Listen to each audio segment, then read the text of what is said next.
Halo generasi Smart, kali ini kita akan belajar biologi mengenai materi struktur dan fungsi organel sel. Bersama saya Muhammad Afdal Fadli. Yuk simak video ini sampai selesai. Sel memiliki organel-organel sel untuk melaksanakan fungsi-fungsi tertentu. Organel adalah benda-benda yang terdapat dalam sitoplasma dan bersifat hidup, serta menjalankan fungsi-fungsi kehidupan.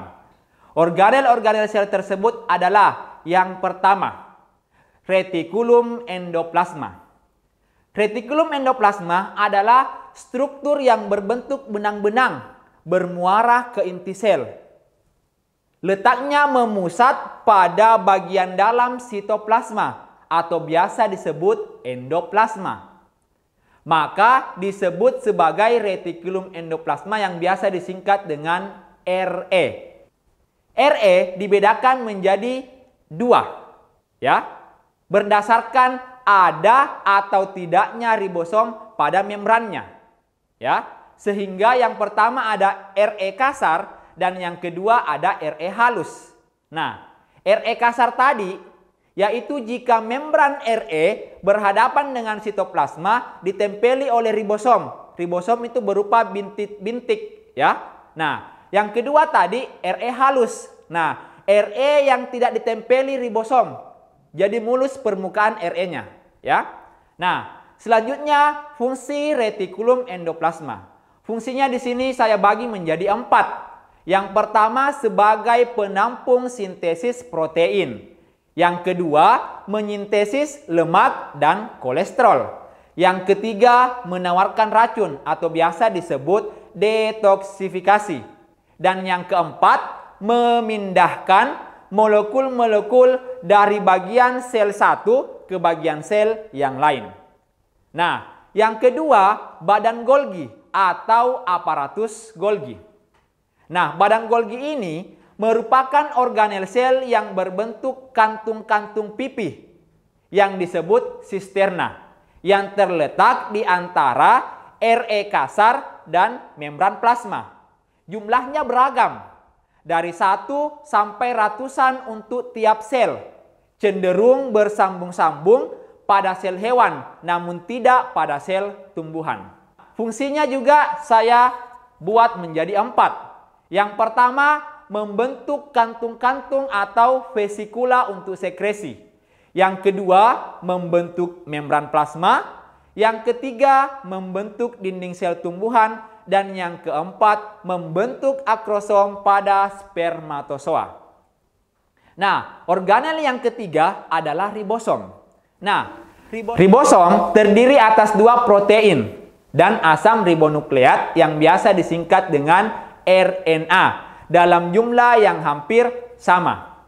Nah, ini terdiri dari 2 segmen yang disebut subunit. Subunit yang lebih kecil adalah tempat mRNA terikat dan menerjemahkan subunit yang lebih besar adalah tempat asam amino itu berada. Nah, kedua subunit terdiri dari protein dan asam ribonukleat dan dihubungkan satu sama lain melalui interaksi antara protein dari satu subunit dan RNA dari subunit yang lain. Asam ribonukleat berasal dari nukleolus pada titik di mana ribosom itu ditempatkan di dalam sel. Nah, fungsi ribosom yaitu yang pertama sebagai proses sintesis protein dan fungsi translasi. Nah, yang selanjutnya lisosom. Nah, lisosom ialah sebuah kantung yang memiliki membran dan berisi enzim-enzim hidrolitik yang digunakan oleh sel hewan untuk mencerna makanan dalam bentuk makromolekul. Lisosom memiliki struktur yang agak bulat yang dibatasi oleh membran tunggal. Nah, lisosom itu menguraikan molekul makanan yang masuk ke dalam sel melalui endositosis. Ketika suatu vesikel endositosis bergabung dengan lisosom. Nah, dalam prosesnya yang disebut autofagi, lisosom itu mencerna organel yang tidak berfungsi dengan benar. Nah, lisosom juga berperan dalam fagositosis. Nah, proses yang dilakukan sejumlah sel untuk menelan bakteri atau fragmen sel untuk diuraikan. Contoh sel yang melakukan fagositosis ialah sejenis sel darah putih yang disebut fagosit yang berperan penting dalam sistem kekebalan tubuh. Nah, organel selanjutnya adalah mitokondria. Nah, mitokondria itu beragam. Ada yang bulat, ada yang oval, ada yang silindris. Namun, secara umum dapat dikatakan bahwa mitokondria itu berbentuk butiran atau benang. Nah, mitokondria mempunyai sifat plastis, yaitu mudah berubah-ubah bentuknya. Nah, mitokondria memiliki dua membran. Nah, yang pertama membran luar, yang kedua membran dalam. Nah, struktur membran luar mirip dengan membran dalam. Pada membran dalam terjadi pelekukan ke arah dalam membentuk yang namanya kista. Dengan adanya kista ini, permukaan membran dalam menjadi semakin luas, sehingga proses respirasi sel menjadi efektif. Nah, proses respirasi berlangsung pada membran dalam mitokondria, yaitu pada kista dan juga matriks. Nah, apa itu matriks? Matriks adalah cairan yang berada di dalam mitokondria dan bersifat sebagai gel. Matriks tersusun atas air, protein, enzim, dan garam, DNA, dan ion-ion. Enzim-enzim ini sangat penting bagi proses pembentukan ATP. Reaksi respirasi yang berlangsung di dalam mitokondria adalah reaksi dekarboksilasi oksidatif, Daur-Krebs, dan transport elektron. Nah, kita beralih ke organel yang selanjutnya, yaitu plastida. Nah, plastida itu organel yang menyimpan materi yang diselubungi oleh membran ganda. Nah, antara membran dalam dan luar itu ada pemisahnya berupa ruang yang sempit intermembran.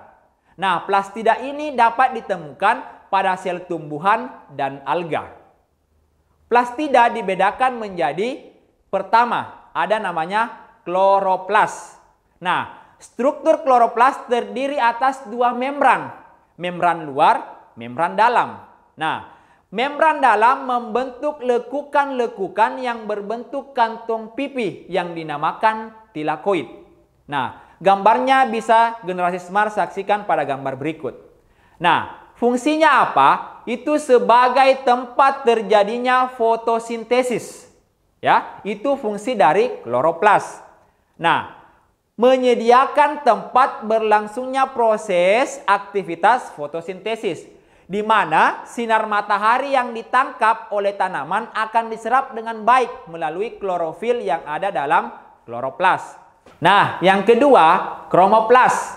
Nah, apa itu kromoplas? Kromoplas adalah plastida berwarna yang mengandung pigmen selain klorofil. Contohnya, ada phycoerythrin yang berwarna merah, ada phycocyanin yang berwarna biru, ada phycocyantin yang berwarna coklat, karoten berwarna orange, dan xanthofil berwarna kuning. Nah, kromoplas ini dapat ditemukan di sel bunga, buah yang matang, dan daun yang menua. Oke, kita lanjut yang ketiga, leukoplas. Nah, generasi Smart bisa melihat gambar pada gambar yang disediakan. Nah, fungsi utama dari leukoplas adalah menyimpan karbohidrat atau biasa dikenal dengan pati, serta DNA dan RNA yang diperlukan untuk sintesis protein dan terkonsentrasi di nukleus. Ya, lanjut untuk organel yang ketujuh, yaitu vakuola. Nah, vakuola dalam sel tumbuhan itu ada beberapa cirinya, ya. yaitu hanya ada satu yang memiliki ukuran yang besar dan ada juga pada sel hewan yang memiliki ukuran yang kecil. Jadi itu yang menjadi pembeda antara vakuola sel hewan dan vakuola sel tumbuhan. Nah, vakuola memiliki struktur sederhana dikelilingi oleh membran tunggal yang dinamakan tonoplas. Sel-sel dewasa pada tumbuhan memiliki vakuola besar yang disebut vakuola sentral.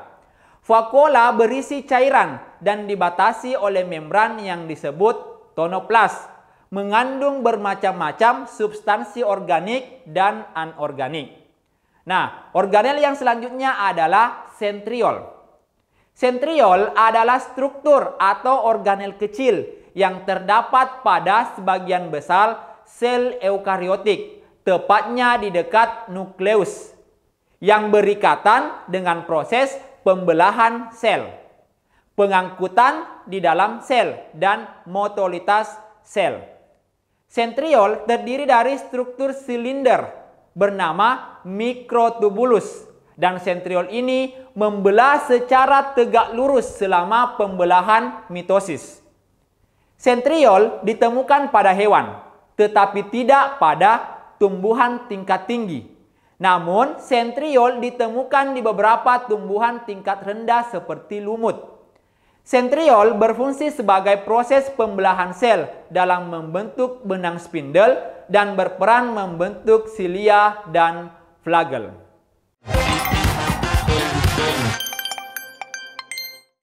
Nah, generasi Smart jika mendapatkan soal seperti ini tentang organel sel, generasi Smart harus perhatikan gambarnya baik-baik.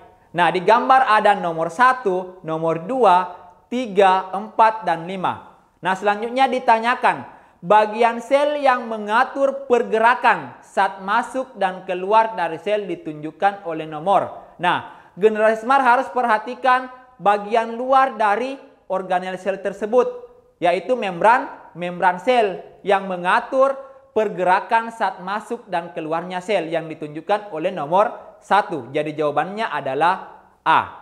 Nah, soal nomor 2 generasi Smart.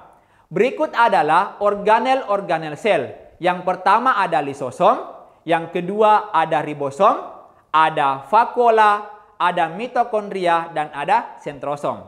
Nah, organel sel yang berperan dalam mencerna benda asing dan berperan dalam pembelahan sel secara berurutan adalah, nah, generasi Smart di sini harus mengingat semua apa fungsi-fungsi dari organel sel yang telah kita pelajari. Nah, karena yang ditanyakan adalah yang berperan dalam mencerna benda asing dan berperan dalam pembelahan sel itu adalah lisosom dan sentrosom. Jadi jawabannya adalah D, 1 dan 5.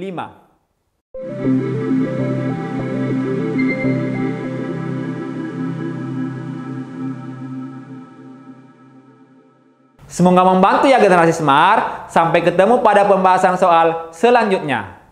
Salam Smart School, generasi Smart, berkarakter, cerdas Ki.